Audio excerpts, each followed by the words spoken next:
Hello my dear students, हम अब बात करने वाले हैं solution of simultaneous equation matrix के एप्लीकेशन की। मैट्रिक्स की हेल्प से, मैट्रिक्स के कॉन्सेप्ट को यूज़ करके हम जो साइमल्टेनियस इक्वेशन होती है 3 वेरिएबल 4 वेरिएबल की इक्वेशंस जो होती है, लीनियर इक्वेशंस जो होती है जिनका ऑर्डर 1 होता है, ऐसी इक्वेशन को हम सॉल्व कर सकते हैं। ओके, मैट्रिक्स का केवल यही एप्लीकेशन नहीं है, मैट्रिक्स को हम बहुत जगह यूज़ करते हैं। मैट्रिक्स के लिए हमने एक मैटलैब मैट्रिक्स लेबोरेटरी बना रखा है, वो कम्युनिकेशन में यूज़ होता है। हर जगह मैट्रिक्स का कॉन्सेप्ट कहीं ना कहीं यूज़ होता है।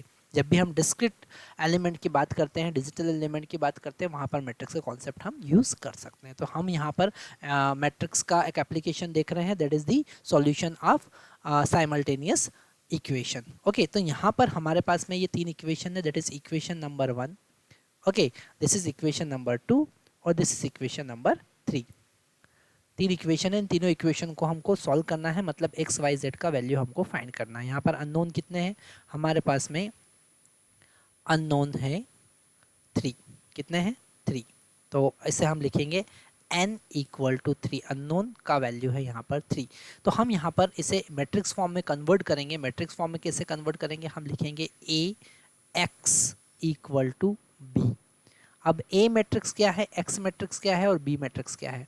ये जो A मैट्रिक्स होगा, this matrix is equal to the coefficient of this X Y Z from this equation. तो यहाँ पर x का कोफिशिएंट 1 है तो हम यहाँ लिख देंगे, y का कोफिशिएंट -1 है हम यहाँ लिख देंगे, z का कोफिशिएंट 2 है हम यहाँ लिख देंगे। Same as it is second equation से हम लिखेंगे 1 2 एंड 3, और थर्ड इक्वेशन से हम लिखेंगे 3 -4 एंड -5। ओके, तो यहाँ पर -4 एंड -5।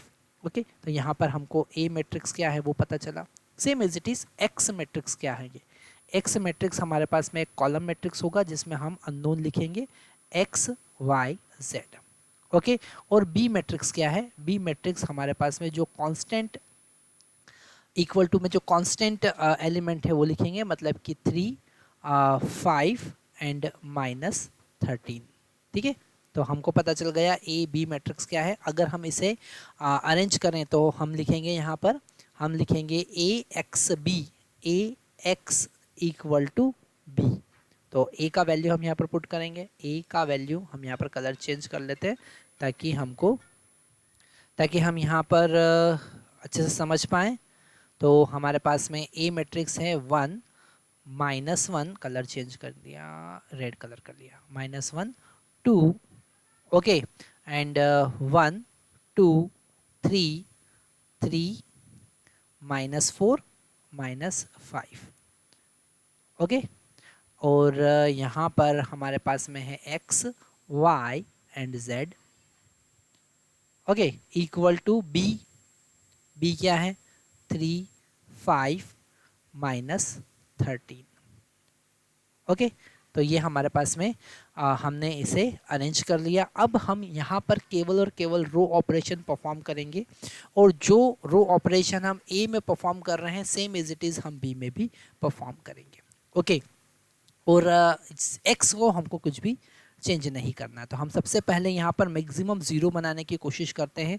तो अगर हमको इस एलिमेंट को, अब हम यहाँ पर वापस से कलर चेंज करेंगे, हमको अगर इस एलिमेंट को 0 बनाना है तो हम क्या करेंगे? हम लिखेंगे R2 की जगह पर लिखो R2 -R1, है ना, इसमें से सब्ट्रैक्ट कर देंगे तो ये 0 हो जाएगा।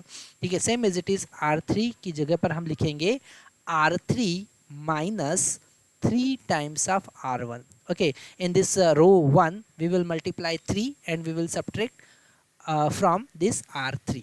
Okay, so what we will get now? This 1 -1 and 2 as it is, this will become 0। इसमें से इसको सब्ट्रैक्ट कर रहे थे तो it will become 2 -1 that is equal to 3, और 3 -2 that is equal to 1। फिर इसमें 3 का मल्टीप्लाई करके सब्ट्रैक्ट किया तो this will become 0, this will become -3 -4 -3 that will become -1, and -5 minus, इसमें हम किसका मल्टीप्लाई कर रहे हैं? 6 का मल्टीप्लाई कर रहे हैं, तो इट विल बिकम -11। ओके, -5 -6, तो ये हमारे ट्रांसफॉर्मेशन मिले। ठीक है, इसको हम इक्विवेलेंट सिंबल से रिप्रेजेंट करेंगे। ठीक है, इसको यहाँ से हम अभी डिलीट कर देते हैं। ठीक है, आपको ये सारे concept one by one note कर लेना है ना। हम यहाँ लिख देते हैं बी मैट्रिक्स क्या है। बी मैट्रिक्स हमारे पास में है 3, 5 एंड 30। ठीक है, आगे बढ़ते हैं। यही ऑपरेशन ये एक्स वाई जेड तो एज इट इज़ होगा, X Y Z as it is. आगे बढ़ने के बाद अब हमको वही ऑपरेशन इस बी में भी परफॉर्म करना है। मतलब ये 3 तो एज इट इज़, हमने 2 में से 1 को सब्ट्रैक्ट किया था, तो यहाँ पर 5 माइनस 3 विल बिकम 2, और इसमें 6 का मल्टीप्लाई किया था। ठीक है, नो नो नो नो 3 का मल्टीप्लाई किया था, तो it will become 3 into 3 9, 13 minus 9, minus 13 minus 9, so it will become minus 22। तो यहाँ पर हमारे पास में माइनस 22 आएगा। ओके, अब हम ये जो सेकंड एलिमेंट हमारे पास थर्ड रो का दिख रहा है, इसको ज़ीरो बनाने की कोशिश करेंगे। तो यहाँ पर इसको ज़ीरो बनाने के लिए हम अगर इस फर्स्ट सेकंड रो को क्या करना चाहिए हमको, यहाँ पर इसको पहले 3 से डिवाइड कर देते हैं, है ना, और फिर इसमें से सब्ट्रैक्ट कर देते हैं। तो हम लिखेंगे R3, है ना, ऐड कर देंगे। तो R3 में हम इस R2 में हम R2 को 3 से डिवाइड करके इसमें से सब्ट्रैक्ट करेंगे। तो R3 प्लस, सब्ट्रैक्ट नहीं ऐड करना है, R3 plus R2 by 3। Okay, R2 by 3। Okay, तो ये वाला ऑपरेशन परफॉर्म करेंगे तो हमको क्या मिलेगा, हमको मिलेगा 1 माइनस 1 2 0 3 1। तो ये तो ज़ीरो ही रहेगा, इसमें कोई चेंज आने वाला नहीं है। ये हमने ज़ीरो कर दिया। हमने इसमें 3 से डिवाइड किया था, है ना, मतलब कि हम यहाँ पर लिख लेते हैं कलर चेंज करके, तो आपको अच्छे से समझ में आ जाएगा। हमने यहाँ पर इस 1 को 3 से डिवाइड किया था और इसमें ऐड किया था, तो माइनस 11 प्लस 1 बाई 3। ओके, तो ये हो जाएगा माइनस 33 प्लस 1 बाई 3, तो ये हो जाएगा माइनस 32 बाई 3। ओके, तो यहाँ पर हमको मिला माइनस 32 बाई 3। ओके, और ये X Y Z as it is equal to, same operation हम यहाँ पर परफॉर्म करेंगे, 3 as it is 2 as it is. अब यहाँ पर ये तो हमारा हो गया, तो इसे रब कर देते हैं। अब यहाँ पर ध्यान से समझना है कि हमने इस R2 में, मतलब यहाँ पर 2 को 3 से डिवाइड किया है और इसमें ऐड किया, तो minus 22 minus, just a minute,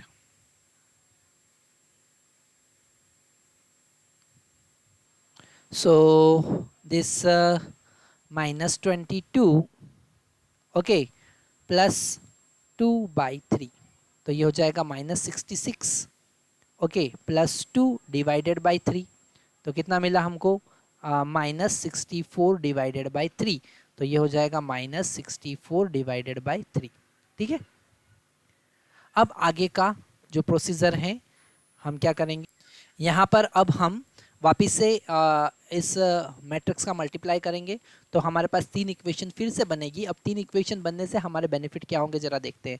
तो हमने यहाँ पर इस रो का इस कॉलम में मल्टीप्लाई किया, तो ये मिला हमको x minus Y plus 2z और इक्वल टू कितना हो जाएगा 3, और ये हो जाएगा 0 into X that is equal to 0 plus 3 into Y that is equal to 3y plus 1 into z that is equal to 1 into z that is equal to z equal to 2। और यहाँ पर थर्ड बड़ा interesting होगा, 0 into X equal to 0, 0 into Y equal to 0 and 32 minus 32 by 2 into Z equal to minus 64 by 3, that is actually it is by 3, है ना। तो अगर हम इस थर्ड इक्वेशन को सॉल्व करें तो यहाँ से z का वैल्यू हमको पता चल जाएगा, माइनस से माइनस कैंसिल हो जाएगा, ये 2 टाइम कैंसिल हो जाएगा और ये कैंसिल होके z इक्वल टू हमको मिला 2, कितना मिला 2। z इक्वल टू 2 मिला, इस z इक्वल टू 2 को हम सेकंड इक्वेशन में पुट करेंगे तो हमको मिलेगा 3y plus 2 is equal to 2, so 2 से 2 कैंसिल हो जाएगा, y will become equal to 0, तो y का वैल्यू 0 मिला। इन दोनों का वैल्यू फर्स्ट इक्वेशन में हम पुट करेंगे तो हमको यहाँ पर क्या मिलेगा, हमको मिलेगा इसमें पुट करेंगे तो x minus 0 plus 2 into 2 that is equal to 3, so x equal to 3 minus 4 that is x equal to minus 1। तो हमको x का वैल्यू मिला, y का वैल्यू मिला, क्या क्या मिला, x equal to minus 1, y equal to 0 और z इक्वल टू 2। ठीक है, तो हम मैट्रिक्स की हेल्प से इक्वेशन को सॉल्व कर सकते हैं। इस टाइप के मेथड को हम कहते हैं Gaussian elimination method. Okay, Gauss Jordan method भी हम इसे कह सकते हैं, है ना, यही मेथड हम यूज़ करते हैं। तो यहाँ पर हम साइमल्टेनियस डिफरेंशियल इक्वेशन मैट्रिक्स को कैसे यूज़ कर सकते हैं ये हमने देखा। Thank you.